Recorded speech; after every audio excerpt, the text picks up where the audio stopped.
Have you ever had this happen? You're sitting there, you read an entire page of a book, your eyes scan every single word, and you get to the very bottom, and suddenly you realize you have absolutely no idea what you just read. Oh, yeah. Like your brain was just entirely somewhere else. Exactly. Or, you're introduced to someone at a gathering, they tell you their name, you shake their hand, and literally 2 seconds later, that name is completely wiped from your consciousness. It is so incredibly frustrating. And, you catch yourself thinking that maybe you're just losing your edge or that your memory is just inherently flawed. Right, which is a really common feeling. It is. But so we are doing a deep dive today into some notes and excerpts from Jim Kwik's work on limitless learning, and it completely flips that entire script.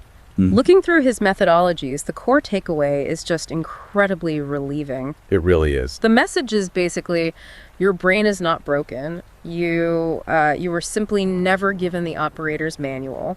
Yeah, that feeling of a failing memory or a chronic lack of focus. It's almost never an actual biological defect. It's a methodological issue. Right. We're walking around operating literally the most complex, advanced piece of technology in the known universe, the human brain.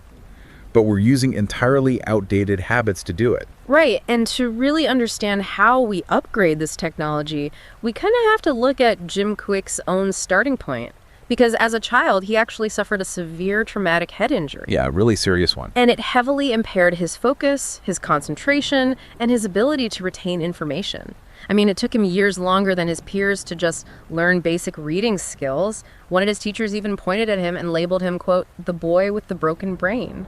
Wow. I mean, that label is heartbreaking, but it actually exposes this massive blind spot in modern education. How so? Well, we're put into schools that are hyper-focused on teaching us what to learn. Like, we get these syllabuses full of, math formulas, historical dates, scientific classification. Sure, the standard curriculum. Exactly. But we are never actually taught the mechanics of how to learn. Yeah, we're sent out into the world without that toolkit. And that leaves us incredibly vulnerable, especially right now, because honestly, our modern environment is fundamentally hostile to deep learning. Oh, absolutely. Kwik actually maps out these environmental pressures as a series of interconnected digital forces. He calls them supervillains that are actively degrading our cognitive abilities. So let's get into those villains. The cascade basically begins with sheer volume. Right. We are living through a massive digital deluge. Just to put it in perspective for you, we consume roughly 3 times as much information today as an average person did in the 1960s. 3 times as much. That is crazy. It is. And at the same time, the half-life of information, so like the time it takes for a fact to become obsolete and get replaced by a newer data point, that's shrinking at a staggering rate. Your brain is basically standing under a data waterfall with a teacup. A teacup. I love that analogy. And because that waterfall is so overwhelming, I mean, our biological response is just to constantly shift our attention to whatever is newest or loudest, right? More exactly. We try to catch every single drop, which pulls us directly into the second villain, chronic digital distraction. We become literally addicted to the dopamine hit of context switching. We do. And there's this brilliant study out at the University of British Columbia that illustrates the real cost of this. That's why I read about this one. With the restaurant, right? Yes. So researchers observed people eating a meal at a restaurant. Half the group kept their smartphones out on the table, while the other half put them away in a separate container where they couldn't see them. Okay. The individuals with their phones merely visible on the table, not even using them, just visible, they felt significantly less connected to their dining partners. Wow. Just from it sitting there. Just from it being there.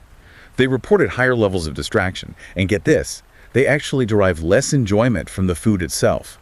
We are actively training our distraction muscles every single time a screen lights up in our peripheral vision. That is mind-blowing. And I guess since our focus is completely shattered by that constant distraction, we just naturally stop trying to hold on to information ourselves. Right. We just hand the job over to our devices. Yeah. Which brings us to digital dementia.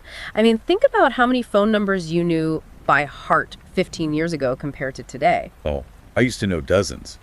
Now, maybe 3. Exactly. We rely on GPS to navigate our own neighborhoods. We outsource our memory entirely. And this outsourcing is the root of digital dementia. See, memory is not a static hard drive. It's a biological muscle. Use it or lose it. Precisely. By constantly relying on external devices to store basic information for us, our own short-term memory pathways begin to physically deteriorate from underuse. The neural connections actually weaken because we just aren't demanding anything of them. Which means, if we aren't practicing the act of remembering, we certainly aren't holding enough information in our heads to connect the dots and form original thoughts. Right, which leads to the fourth villain, digital deduction. Yes. We start outsourcing our critical thinking, too.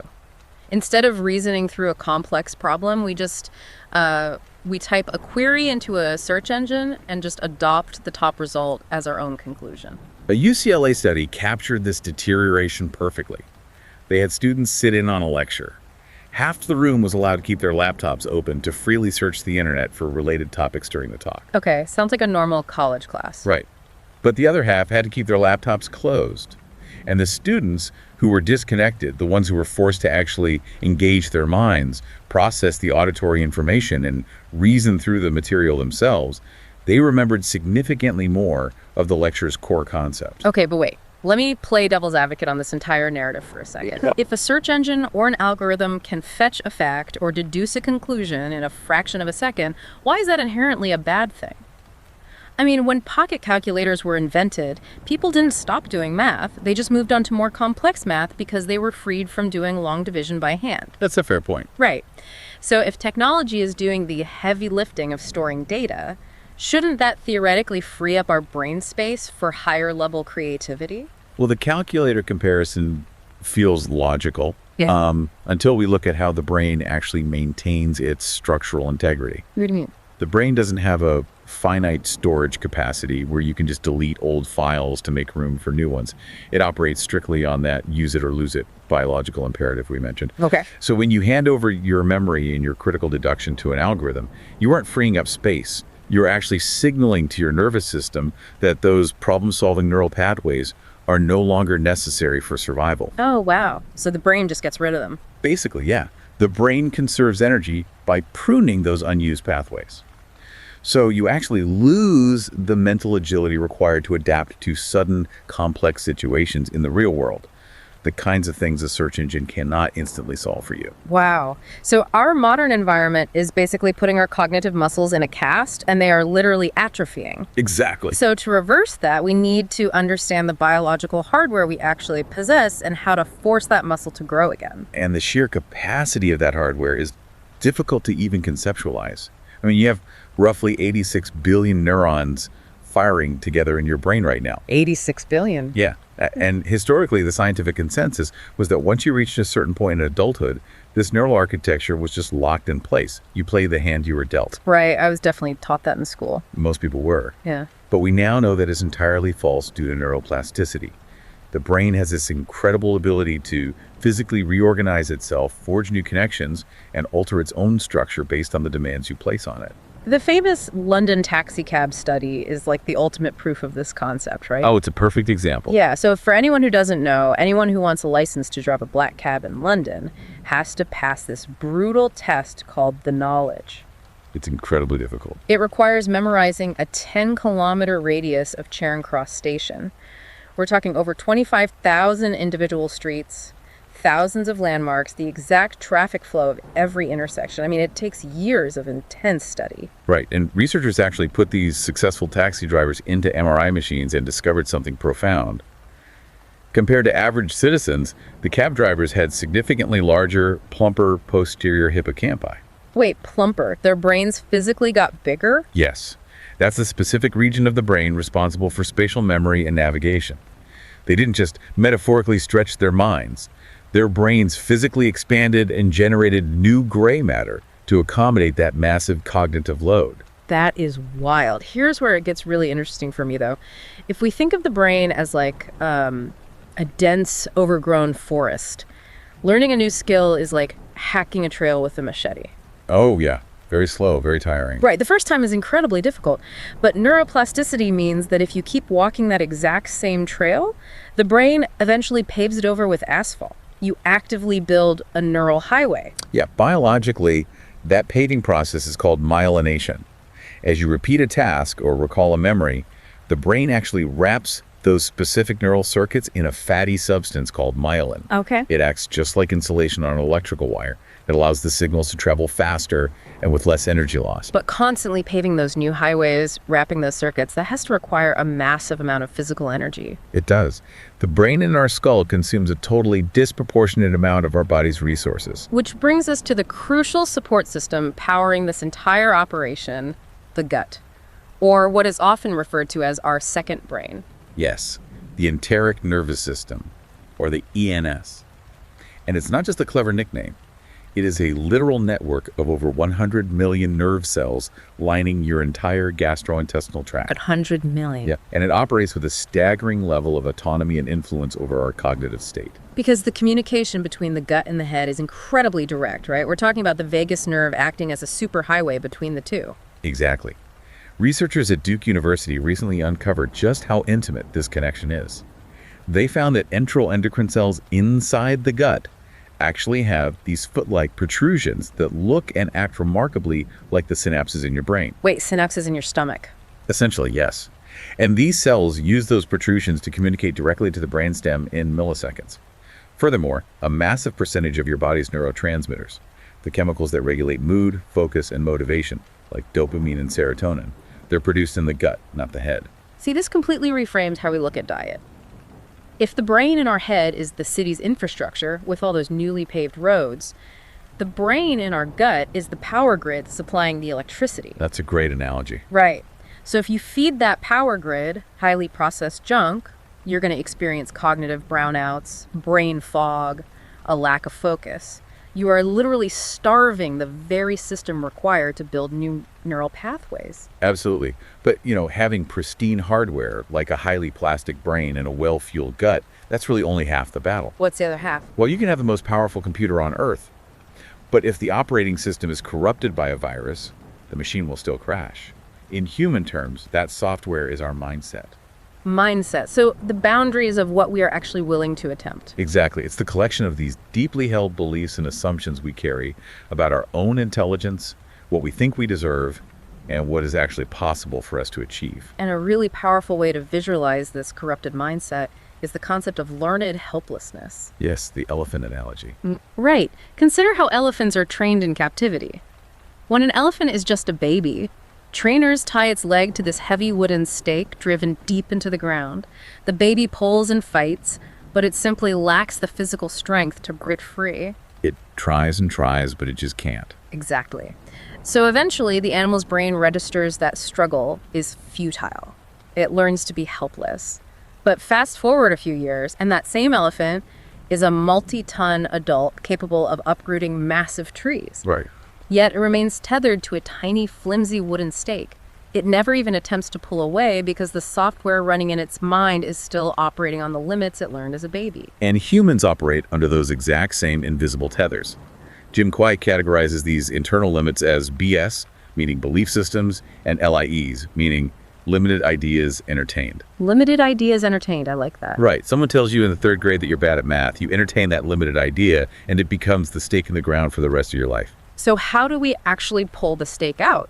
Because shattering those limiting beliefs requires a major disruptive event, right? Something like the psychological shift caused by the Roger Bannister effect. Yes, that is the perfect example. So, for decades, the global medical and athletic consensus was that the human body was completely incapable of running a mile in under 4 minutes. Right. Experts genuinely claimed a runner's heart might literally explode under that kind of cardiovascular pressure. Which is wild to think about now.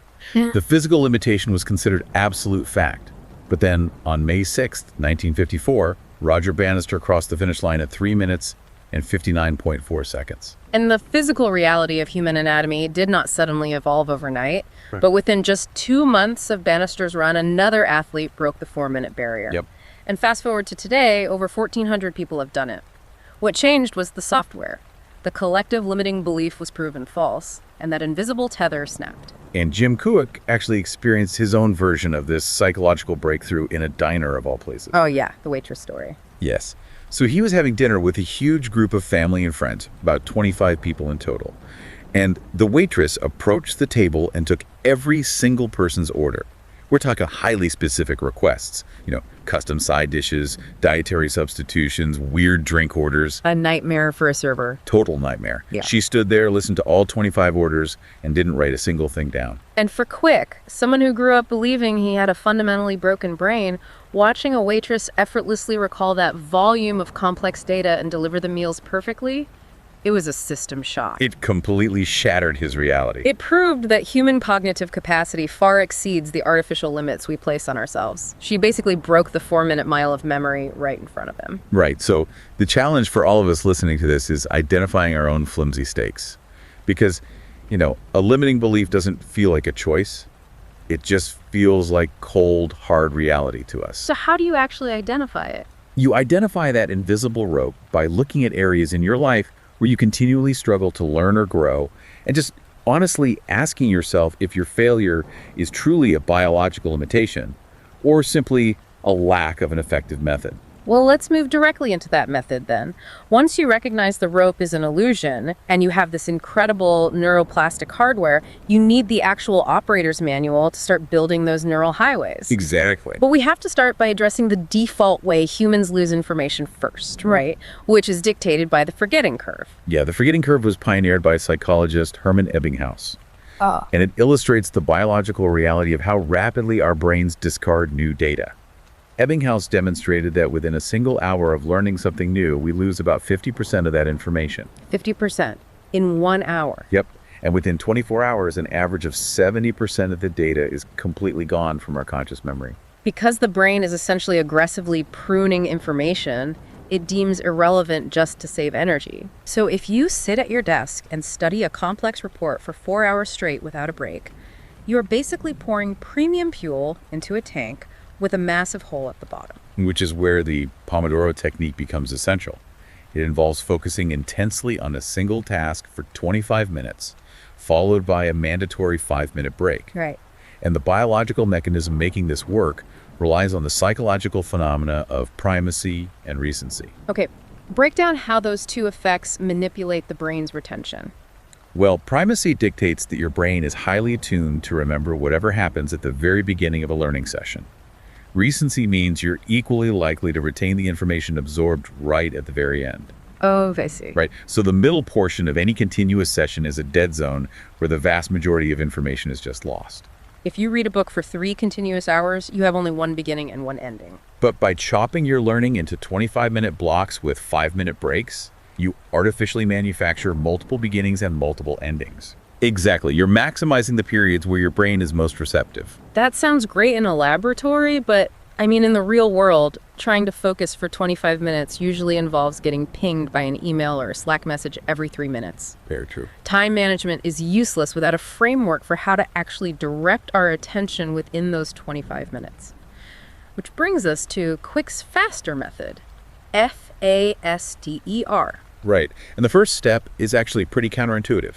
The F stands for forget. Wait, hold on. Let me stop you there. The F stands for forget. If the entire point of this deep dive is to help the listener remember things, why on earth is our very first step to forget? Because you have to temporarily suspend 3 distinct things. First, you must forget what you think you already know about the subject. Oh, the beginner's mind. Exactly. If you approach a topic believing you're already an expert, your brain just closes itself off to new pathways. Second, you must forget situational distractions, meaning you literally close the email tabs and mute the Slack notifications. Okay, that makes sense. And finally, you must actively forget your limiting beliefs about your own intelligence. You basically have to empty your cup before you can pour any new tea into it. Okay, I like that. With an empty cup, we move to the A, which stands for act. This attacks the passive way we usually consume information. Right. Because learning is not a spectator sport. It is an act of creation. If you just sit back and let a lecture wash over you, the brain naturally assumes the information isn't crucial. Taking handwritten notes, asking questions, mentally arguing with the material, that forces the brain to engage. And the depth of that engagement is heavily influenced by the S, which stands for state. All learning is state dependent. State dependent. Yes. Your physical and emotional state acts as a multiplier for your memory. Biologically, when you attach a strong emotion to a piece of information, your amygdala, the emotional center of the brain, signals to your hippocampus, that this moment is critical for your survival. Think about a mundane textbook chapter you read yesterday versus, say, the plot of a terrifying thriller movie you watched 5 years ago. You remember the movie because your heart rate was elevated. Information combined with emotion equals long-term memory. And you can actually artificially manufacture that state, right? Just by approaching a dense topic with genuine curiosity, or even visualizing the physical relief of finally mastering the material. Exactly. Okay, next is the T, which is teach. When you approach a topic with the explicit intention of presenting it to someone else later, your brain organizes the data entirely differently. You start looking for the underlying logic rather than just memorizing disconnected facts. You essentially learn the material twice. Once when you study it, and a second time when you synthesize it for an audience. Right. Now, the E stands for enter, and this refers to your calendar. We meticulously schedule our dental appointments and our staff meetings, but we just leave deep learning to chance, hoping we find free time at the end of the week. Which never happens. Never. If a block of dedicated learning time is not physically entered into your schedule, the digital villains of distraction will absolutely consume that time. So true. The final step, the R, is review. And this is really the ultimate weapon against that forgetting curve we discussed earlier. It relies on the mechanism of spaced repetition. Yeah, spaced repetition is the act of reviewing material at gradually increasing intervals. So an hour later, a day later, a week later. Okay. Every time you review the information, just before it is about to decay from your memory, you forcefully flatten that forgetting curve. You are repeatedly signaling to your nervous system that this specific neural pathway is highly relevant, prompting the brain to reinforce it with myelin. Right. But while the faster method dictates how we process what's right in front of us, there is actually a biological bouncer standing at the door of your brain dictating what information even makes it inside to begin with. Yes. It's called the reticular activating system, or the RAS. And the numbers behind the RAS are staggering. At any given second, your nervous system is bombarded by roughly 11 million bits of information through your senses. 11 million. Every second. Every second. Every sound in the room, the temperature of the air, the feeling of your clothes against your skin. However, your conscious mind can only process about 50 bits per second. Right. If your brain tried to process all 11 million bits, the system would immediately crash. Exactly. So the RAS is the filter that deletes the meaningless noise and only permits passage to information it deems important to your survival or your goals. Kwik actually illustrates how we can manipulate this filter with his pug dog story. Oh, I love this one. Right. So his sister inexplicably started texting him photos of pugs. Suddenly, he started seeing pugs everywhere he went. At the grocery store, walking through his neighborhood, in advertisements. Did the local population of pugs just spontaneously multiply overnight? No. They were always there, hidden in the 11 million bits of background noise. But because his sister brought them to his conscious attention, his RAS started letting them through the filter. Your RAS is highly obedient. It will highlight whatever you tell it is important. If you constantly ask yourself disempowering questions like, why am I always so bad at remembering names? Your RAS acts like a heat-seeking missile. It does. It scans the environment for evidence to prove that you are, in fact, bad at remembering names. Right. So to weaponize the RAS for learning, you have to feed it empowering questions. Kwik calls these the 3 magic questions. Whenever you're reading a book, sitting in a meeting, or listening to a presentation, you constantly ask yourself, first, how can I use this? Second, why must I use this? And third, when will I use this? By running that specific query in your mind, your RAS aggressively filters out the fluff and locks onto the most actionable, relevant data. It completely transforms your reading comprehension because your brain is actively hunting for solutions rather than just passively scanning ink on a page. Looking at all the pieces we've unpacked today, a really clear picture emerges. We are all navigating an environment designed to distract us, overwhelm us, and outsource our basic cognitive functions to silicon chips. Yet we are armed with an incredibly resilient biological defense system. Neuroplasticity guarantees that our brains can continually adapt and grow stronger the more we challenge them. Right. And the gut-brain connection ensures we have the ability to generate the clean energy required to fuel that growth. And tools like the Pomodoro technique, the faster method, and an optimized RAS give us the exact manual needed to capture and lock in new knowledge. The human brain really remains the ultimate piece of technology. I mean, it is infinitely more sophisticated and adaptable than the smartphone sitting on your desk that's been quietly doing your reasoning for you. Oh, absolutely. The only things keeping that technology suppressed are the invisible stakes in the ground, those limiting ideas we entertained as children and just never bothered to question as adults. Pulling that stake out of the ground requires understanding that your potential is not a fixed quantity. Once you shed the learned helplessness and realize those limits are just corrupted software, your capacity to absorb, synthesize, and apply knowledge is truly staggering. Which leaves us with a lingering, provocative thought to consider. Human intellect and imagination are perhaps the only truly infinite resources we possess. Everything else in our physical world is finite. So, what would happen to our society if an entire generation decided to stop outsourcing their critical thinking to algorithms? That is a fascinating question. What if we collectively unlearned our learned helplessness? Consider what completely new reality you could build tomorrow if you simply decided to unlearn your limits today. The next time you find yourself staring at the bottom of a page with no memory of what you just read, don't panic. Just empty your cup, ask the magic questions, and start paving a new highway.